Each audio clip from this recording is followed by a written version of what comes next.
We want to pull out the really crucial bits, connect the dots on what happened, why it matters, and maybe what comes next, all without making your head spin. Sound good? Let's start with the first stop, Saudi Arabia. Okay, so the president lands on May 13th.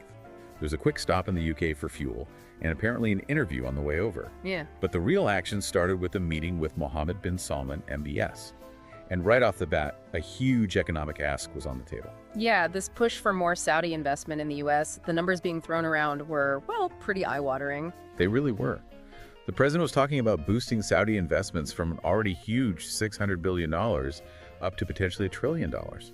And just to give you a sense of scale, $1 trillion. Oh. That's roughly Saudi Arabia's entire GDP for a year.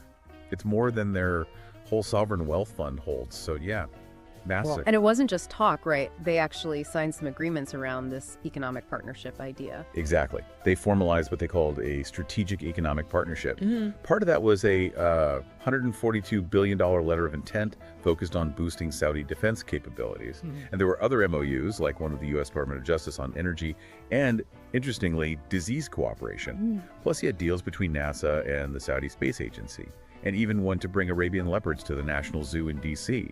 So a pretty wide range. Okay, and you mentioned something interesting before we started recording about how MBS greeted the president.